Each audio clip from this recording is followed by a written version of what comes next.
Alhamdulillah, senantiasa kita mengucapkan puja beserta syukur atas limpahan karunia dan nikmat yang tidak henti-hentinya Allah berikan kepada kita, sehingga dengan nikmat tersebut masih bisa kita menjalani kehidupan ini dengan sebaik-baiknya, dan kita berharap mudah-mudahan kita menjadi hamba-hamba Allah yang pandai mensyukuri segala limpahan karunia dan nikmat itu dengan cara menggunakan nikmat yang Allah berikan dalam rangka ketaatan kepada-Nya. Mudah-mudahan dengan senantiasa memperbaharui rasa syukur, Allah tambah nikmat yang diberikan dan Allah berikan keberkahan kepada diri kita. Amin ya rabbal alamin. Kemudian salawat dan salam tidak bosan-bosannya dihadiahkan untuk Nabi besar Muhammad sallallahu alaihi wasallam. Kata Nabi, "Man shalla alayya salatan sallallahu alaihi biha ashra." Siapa yang berselawat kepadaku 1 kali, maka Allah berselawat kepadanya 10 kali. Dalam hadis yang lain ada sampaikan, "Inna awlan nasi bi yawmal qiyamati aktsaruhum alayya salat." Sesungguhnya manusia yang paling dekat denganku di hari kiamat nanti, sesungguhnya manusia yang paling berhak mendapatkan syafaatku kelak, kata Nabi, yaitu orang yang paling banyak berselawat kepadaku. Mudah-mudahan dengan memperbanyak membaca salawat dan salam kepada beliau, Allah ampuni dosa kita, Allah angkat derajat kita, dan Allah masukkan kita dalam golongan umat beliau yang berhak mendapatkan syafaat beliau kelak di hari kiamat. Amin ya rabbal alamin. Kaum muslimin, bapak-bapak dan ibu-ibu jamaah rahimakumullah. Sehat saya ibu, bapak-bapak. Alhamdulillah. Kata Nabi sallallahu alaihi wasallam dalam sebuah hadis, "A'malu ummati baina 60 wa 70 sanah." Umur umatku itu rata-rata dari rentang 60 sampai 70 tahun. Jadi itu umur umat Nabi Muhammad rata-rata. Wa aqalluhum man yajuzu dzalik, dan sedikit saja di antara mereka yang umurnya melebihi itu, artinya lebih dari 70, tak parah. Kalau itu mewakili kita bapak ibu, kalau telah umur 60 tahun ini, lebih, berarti lebih dari tahun ini. Kalau 60 tahun, kemudian usia balighah di usia 15 tahun, berarti akan ada sampai 5 tahun hari akan dimintai pertanggungjawaban oleh Allah Subhanahu wa taala. Dan salah satu yang patut kita syukuri Bapak Ibu, berakhirnya tahun 2024 dan itulah berada di awal Januari 2025. Maka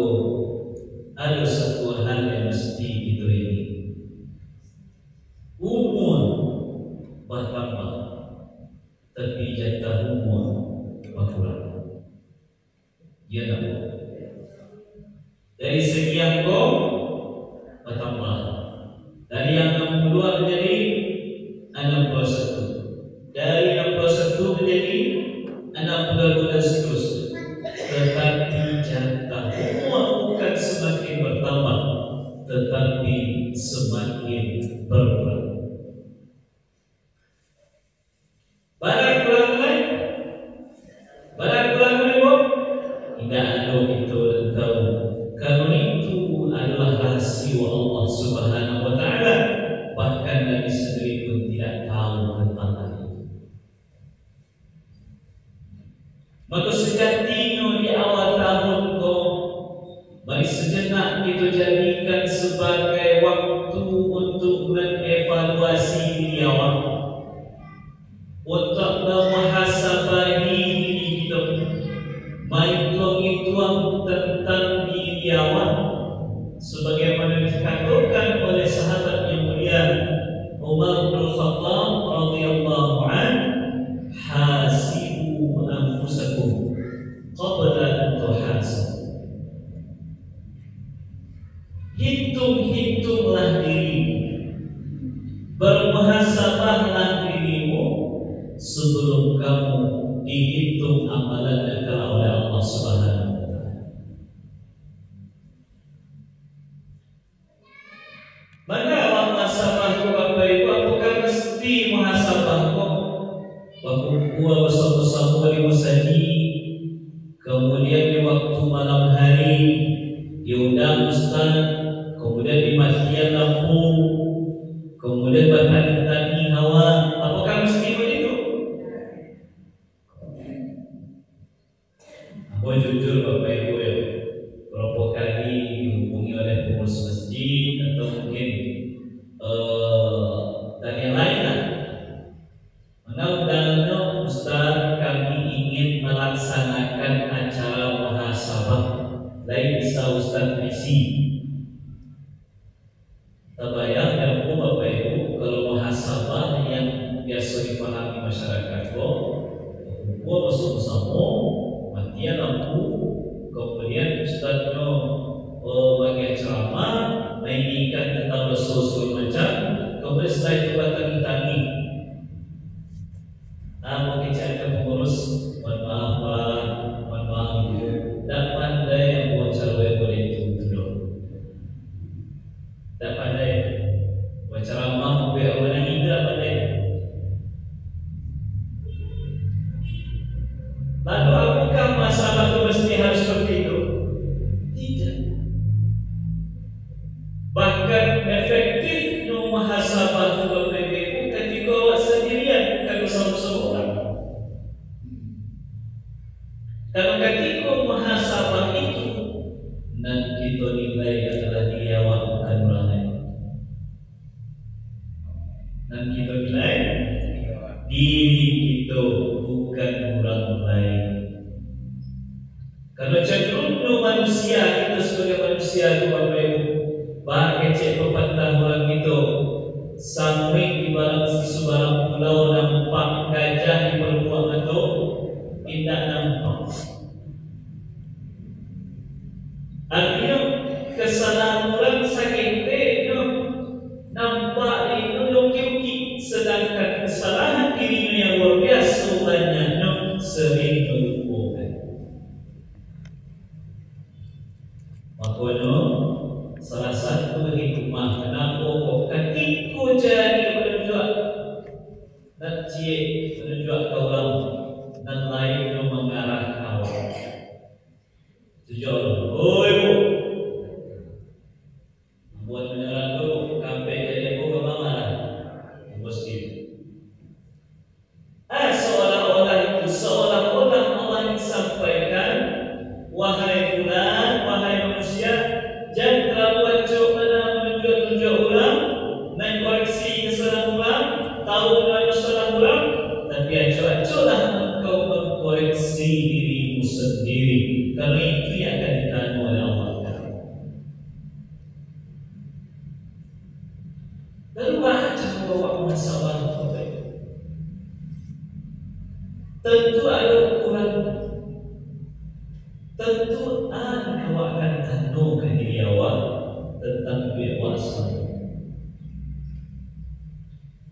Makanya Nabi Sallallahu Alaihi Wasallam menunjukkan itu sampai pertanyaan. Tolong kalau ditanya-tanya ke diri Allah. Mungkin ini akan bisa.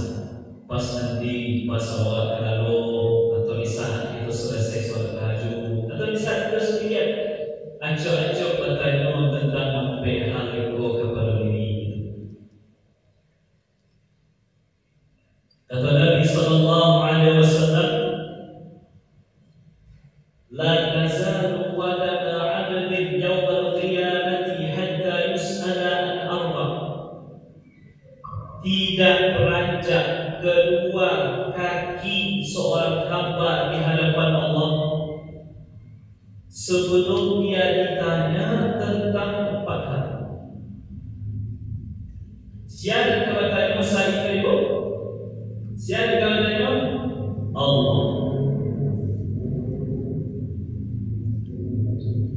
Di saat itu orang bisa mengelak kalau aku aduh tentang diri kita tentang 4 hal itu yang akan kita sampaikan kepada Allah. Karena Allah memang tahu tentang dia. Makanya selagi awak masih hidup itu, mari awak siap-siapkan jawaban terbaik ketika ditanya oleh Allah tentang pertanyaan.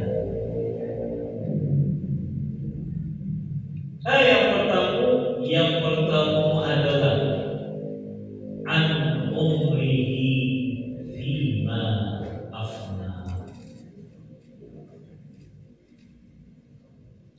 Ditanya tentang umurnya, untuk apa dia gunakan. Pada di awal tadi, mau mengajak kita masing-masing main tuang itu. Lapar semua ini, kurangi jauh di saat kita balik jauh. Karena semua sebelum balik adalah semua dah akan ditanya. Karena ada mukallaf. Tapi di saat seseorang telah balik, telah berakal, di saat itulah menjadi orang yang mukallaf, orang yang telah dibebani dengan kewajiban. Kalau dia melakukan kebaikan, dia dapat pahalanya. Kalau dia melakukan keburukan, dia akan menanggung dosanya. Maka kurangi ini Bapak Ibu. Contoh sendirilah. Umur 37 ini. Lahir 87. Umur 37. Balik pembalan. Kalau tak salah kelas 5 SD balik. Malah masuk balik tahun lebih kurang. Berarti 37 kurang sebalik adalah 26 tahun usia mukallaf Allah. Berarti kok mati yang di umur 37 tahun, berarti ada 26 tahun yang akan ditanya oleh Allah. Wahai Ahmad Iqbal, selama 26 tahun itu mana saya?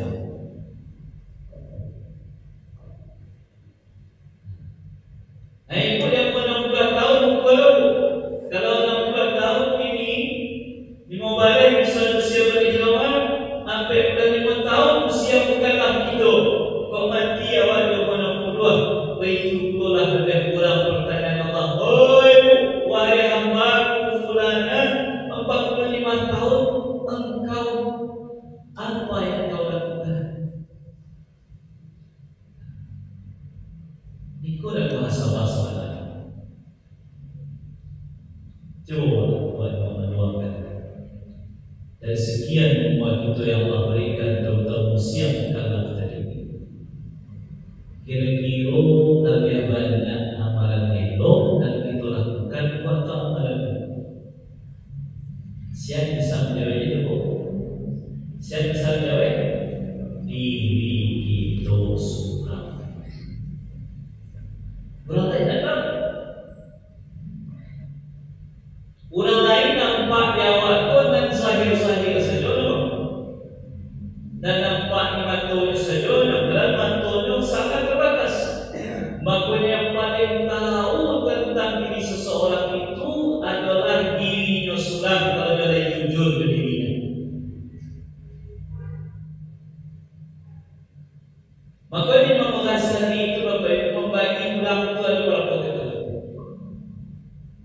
Ya,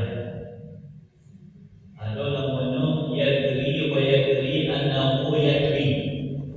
Orang tahu jo dirinya, nyo tahu, bahasanya nyo tahu, kalau orang alim itu. Lepas lebih mudahnya orang berilmu dan nyo tahu orang berilmu, maka nyo mengamalkan ilmu dengan baik. Orang alim itu. Yang kedua ada orang yang yadri wa la yadri annahu la yadri. Orang yang sebenarnya paham tapi belum terlalu sadar kalau dia orang paham. Maka orang yang patut terimpikan. Kemudian yang ketiga, la yadri wa yadri annahu la yadri. Ada orang yang kurang paham, kemudian dia paham kalau dia kurang paham. Artinya begitu. Ada orang yang kurang berilmu dan dia tahu dia kurang berilmu, tapi sadar tentang kurang dirinya. Maka orang tua tugas awak adalah senantiasa mengajarkan. Karena jahil jangan saja. Yang lebih parah itu adalah la yadri wa la yadri annahu la yadri. Ada orang yang tidak berilmu, tidak ada sadar dirinya tidak berilmu, maka orang yang rusak jauh. Nah, Bapak Ibu, kira-kira awak tentang diri awak sendiri, tapi mengenal itu diri awak. Makanya jangan coba-coba menunjuk orang, tapi coba menunjuk diri kita sendiri. Dan sekian puluh tahun Allah yang menguasai Bapak Ibu, lantaran kira-kira amal kebaikan yang kita lakukan. Bu, ibu sehari lalu belajar 8 jam. Kan kecil kurangnya nasihat itu lalu 8 jam sehari. Kecil itu padahal orang yang 3 jam selalu sehat di badannya, 5 jam lalu sehat di badannya. Berarti kau teori patut ditanya. Tapi taruhlah orang rata-rata lalu 8 jam sehari. Dia umur oleh Allah 60 tahun. Berarti selama hidupnya bertahun lalu. Ulangi, dari mulai sampai mati 60 tahun, rata-rata lalu seharinya itu rata-rata 8 jam sehari. 8 jam.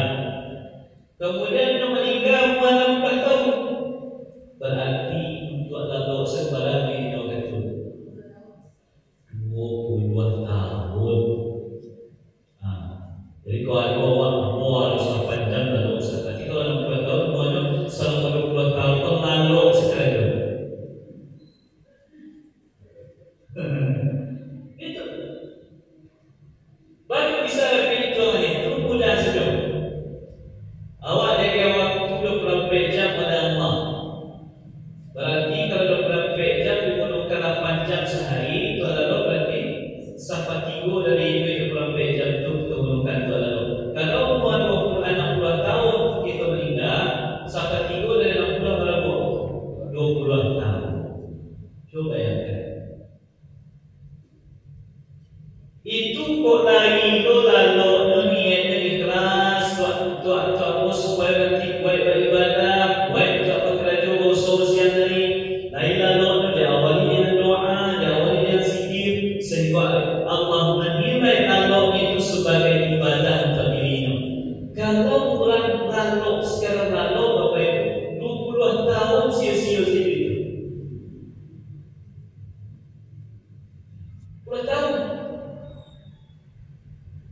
Makanya perlu awak untuk ini 60 tahun, 62 tahun, 20 tahun mungkin.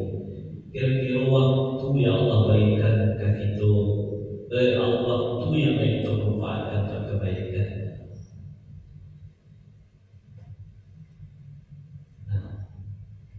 Makanya banyak dalam Al-Quran itu Allah bersumpah tentang waktu.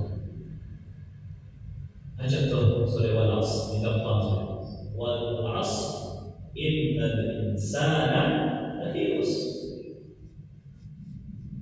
Demi waktu sesungguhnya manusia itu betul-betul berada dalam kerugian. Allah kaitkan antara waktu dengan kerugian manusia.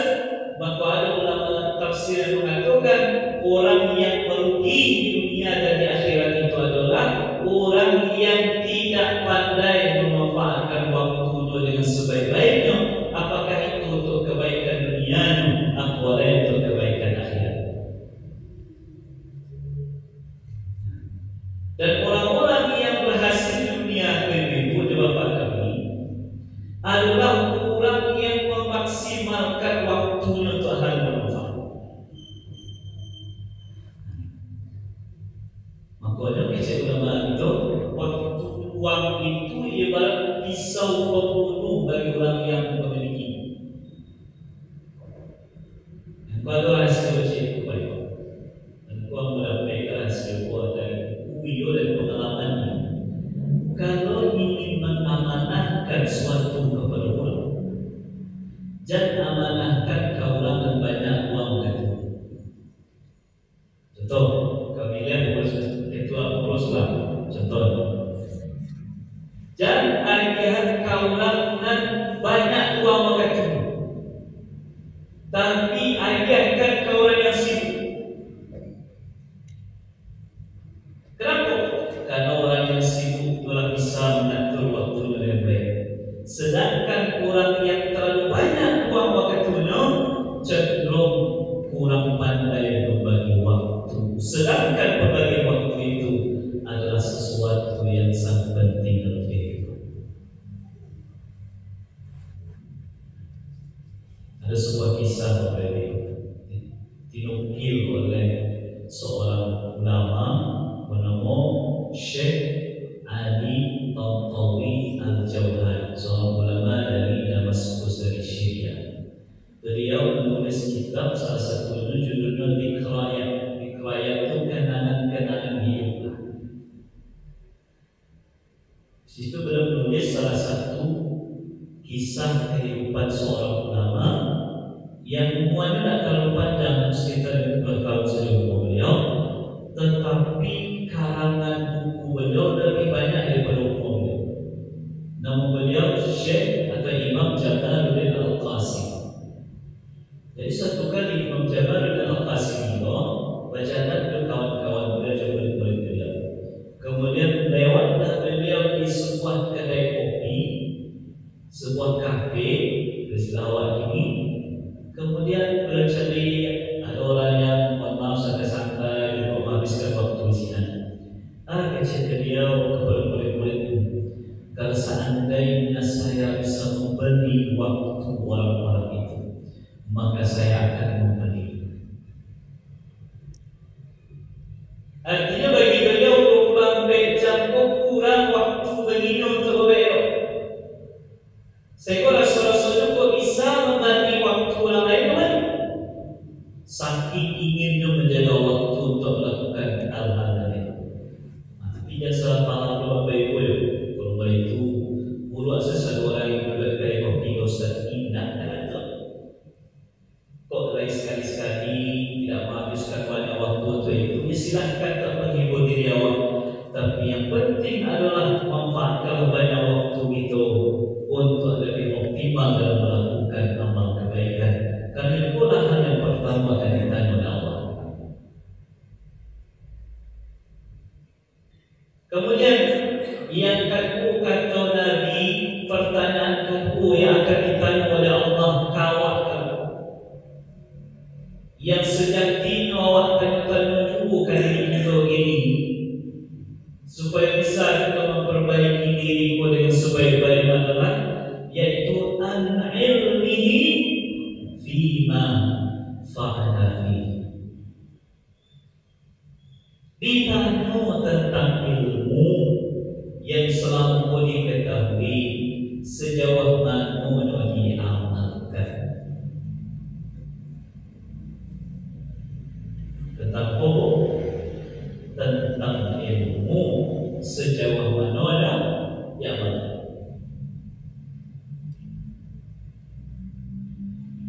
Tahu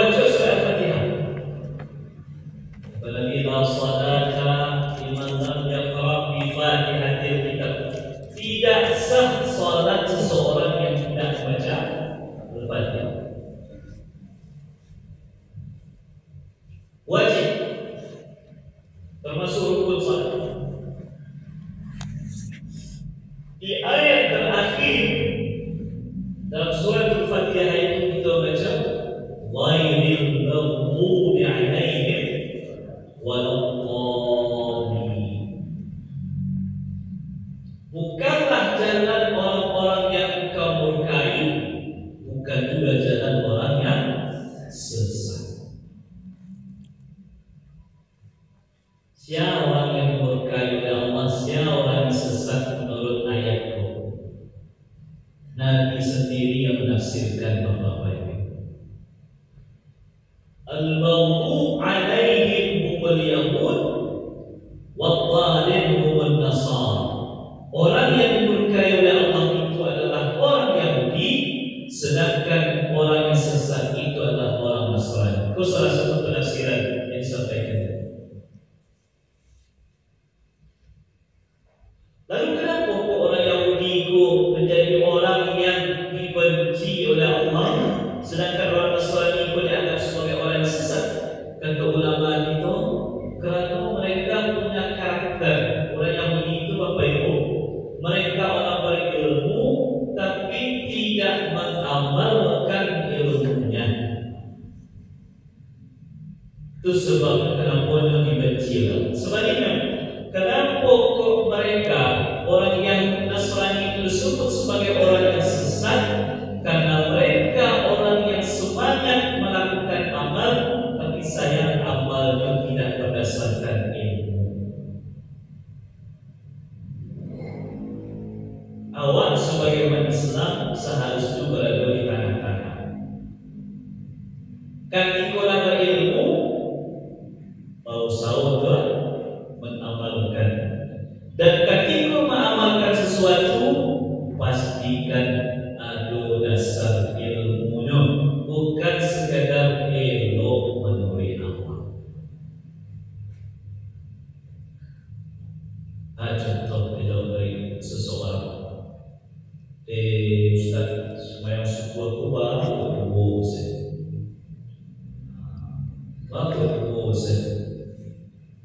Padahal badan sangat segar-segarnya, waktu sangat panas-panasnya, pikiran sangat jernih-jernihnya, tapi dua rakaat. Sedangkan waktu isya awak katakan tu pada dapatnya ambil ibu oleh Allah. Mau kalau begitu, aku jadilah sebuah pampe bisa kece doang cak, kece doang cak. Tapi apakah amal itu akan diterima oleh Allah? Tidak. Karena tidak setiap yang rancak menurut pikiran ataupun menurut hati awak mungkin itu rancak menurut Allah Subhanahu wa Ta'ala. Maka ibu bapak berjamaah saudara, ketika awak melakukan amalan, pastikan berilmu dulu. Atau bahasa lain, ketika awak melakukan suatu amalan, pastikan ada dasar ilmunya yang jalan. Ada dalilnya. Apakah dari Al-Quran, dari Sunnah, dari Ijma', dari Qiyas, dan dari dalil-dalil yang lain? Karena dalil itu tidak Al-Quran Sunnah saja, banyak pendalilan dalam maksud ini. Dan sebaliknya Bapak Ibu, ketika awak telah mengilmui sesuatu, tugas awak adalah bantuan semua untuk mengamalkan. Kau dicatatlah pengajian Tarawih labaran Allah Nabi itu. Ibu dari awal mengaji dulu dicatat dari si pengajian labaran kawannya, labaran misi sehari hari itu. Mungkin ada itu saking banyaknya ilmu yang kita dengar, yang kita simak dari para ustaz dan ulama-ulama kita dari dulu sampai kini. banyak sekali. Tapi minimal Bapak Ibu, dan banyak itu ada ikhtiar dari awal untuk mengamalkannya walaupun step by step dan surat pada surat. Dan awak yang mengikhtiarkan hadir di pengajian hadir pengajian subuh, hadir pengajian maghrib, kadang payah pengajian ke Masjid Raya, Masjid Al-Falah, segala macam. Sejatinya kualitas amal kita di atas rata-rata usaha-usaha kita lain yang mungkin belum sempat terhadir di pengajian. Jadi majelis ilmu bukan tujuan, tapi sebagai sarana kita untuk beramal. Jadi dan menjadi masuk anggota PDI itu, PDI. Pada indah, perlu ada kegiatan di rumah, perlu ada pengembangan, ada dua jalan Islam. Soalnya itu pun ada itu. Tapi berkah tu, tapi alangkah lebih baiknya niat kita lebih luruskan dia. Sehingga kita berharap ilmu yang kita dapat selama lain kita sesuatu mengamalkan ada perubahan dari Allah. Kemudian yang ketiga kata Nabi yang akan ditanya oleh Allah kepada kita nanti, dan mari kita tanya-tanya selama masih hidup, yaitu an-mali min aina iktasabahu wa fima anfaqahu. Ditanya kelak tentang harta yang dimiliki, dari mana mendapatkan harta itu, dan untuk apa harta itu digunakan.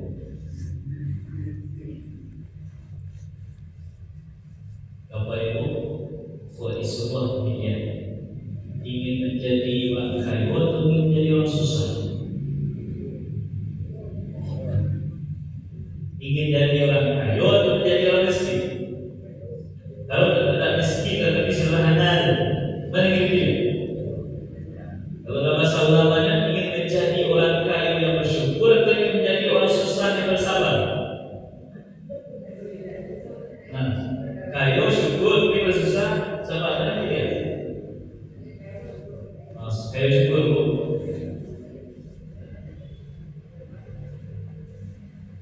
Tapi kedua-duanya ada konsekuensi.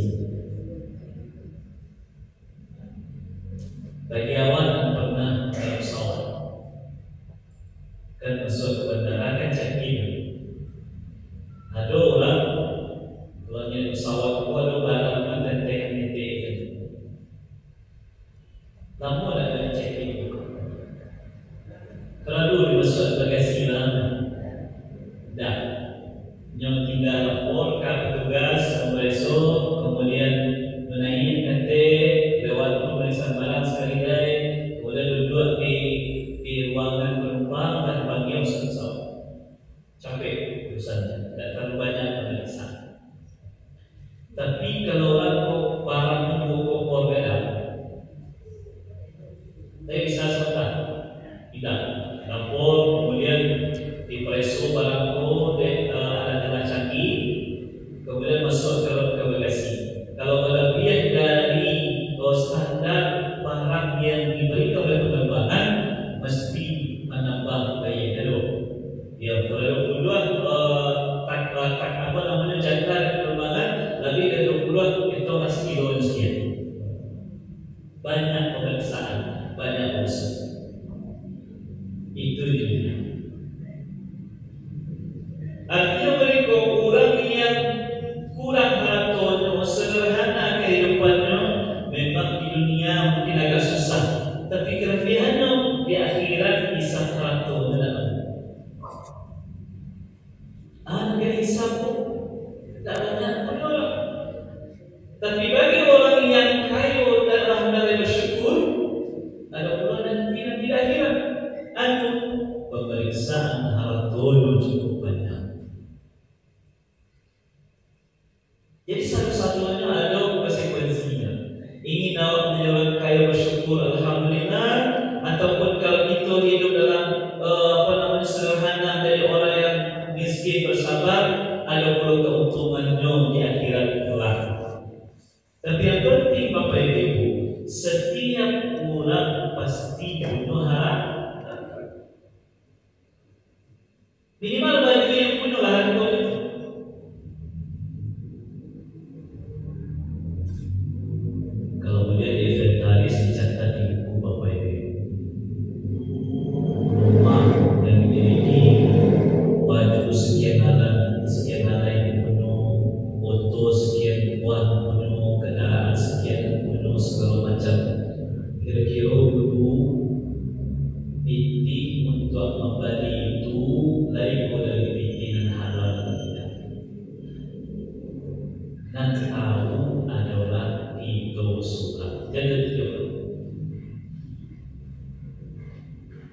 peci, baju, sarawak, ada di dalam, ada di luar, pajak kanan, adalah HP.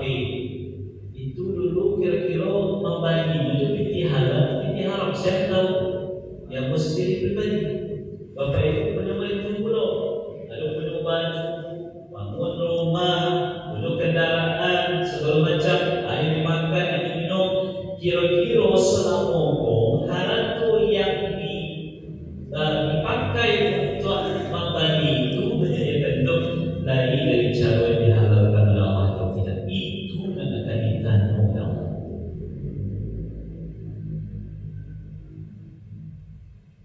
Makanya ketika orang masih hidupku masih ada kesempatan untuk berubah. Kau seandainya khilaf kurang ilmu awak dulu, terjebak awak dalam kemungkaran yang pada saat itu kita pun muncul kesadaran, tapi sekarang tak sadar, maka tugas awak adalah masih ada waktu untuk memperbaikinya, sehingga kelak ketika Allah tanya awak, kita akan memberikan jawaban yang diridhai oleh Allah Subhanahu. Jadi tidak ada istilah kata terlambat bertobat. Terlambat taubat itu ada dua kisah Nabi Bapak Ibu. Yang pertama ketika nyawa sampai ke tenggorokan, nah nampak mereka yang mau untuk cari nyawa, taubat awak tak ada lain. Yang kedua ketika seseorang mencari matahari tadi di sebelah barat yang menunjukkan besok dari kiamat yang ada guna bertaubat. Tapi selagi datang dengan dua itu tersalah satu dengan dua itu, sekelam apapun pengalaman masa lalu, kalau lain ditaubati dengan sungguh-sungguh, insya-Allah akan. Makanya perlu dikaji tentang taubat, syarat taubat itu. Dosa itu kan dua kategori. Ada dosa kita, ada dosa gadang. Dalam surah Al-Baqarah ada kajian tentang al-kabair. Masih ada, masih jalan bu. Al-kabair itu kan dosa-dosa gadang. Dosa kita dengan amalan-amalan kebaikan yang akan kerjakan Bapak Ibu, insya-Allah amal kebaikan itu otomatis mampu kita. Wudu yang kita kerjakan, salat bukan kita kerjakan, puasa Arafah, puasa Asyura, puasa Ramadan. Pokoknya elok. Ibarat papan tulis ialah semua kan. Wa aku papan tulis. Itulah kerajaan amalan itu fungsinya salah satunya. Mampu dan buruan dari dosa-dosa kita awal dulu. Wa asbir sayyi'atan hasanatan tambahan. Ikutilah yang buruk di masa lalu itu dengan kebaikan, karena yang baik-baik itu akan menghapus yang buruk. Tapi dosa gadang tidak bisa itu. Ada orang yang dosa gadangnya Bapak Ibu meninggalkan semayang sekian tahun. Lain bisa tak bisa dosa tujuh semayang ini. Tidak mesti bertaubat dan nasuha dan mengqadha salat yang selama berjalan. Jadi kok ada dan terlalu pun masa lalu pernah meninggalkan sembahyang, taubat nu dan sekedar sembahyang ini, tapi ganti itu dulu pernah tidak. Maksudnya puasa. Kok ada orang yang sengaja tidak puasa, padahal bukan perempuan yang berhalangan, bukan pula sedang musafir segala macam, dia tinggal puasa secara sengaja, maka taubatnya tidak akan cukup dengan melaksanakan puasa di tahun ini, tapi mesti mengganti puasa barang puasa yang selama bertinggalkan secara sengaja. Termasuk jodohan tu. Kau dosa berkaitan dengan tulang bani anak tu. Kau berkaitan dengan hutang bayar hutang. Tak bisa selesai minta ampun seru, tak bisa selesai apa namanya semayang puasa indah. Ketika dosa itu berhubungan dengan manusia, maka salah satu syarat taubat dan syarat taubat yang lain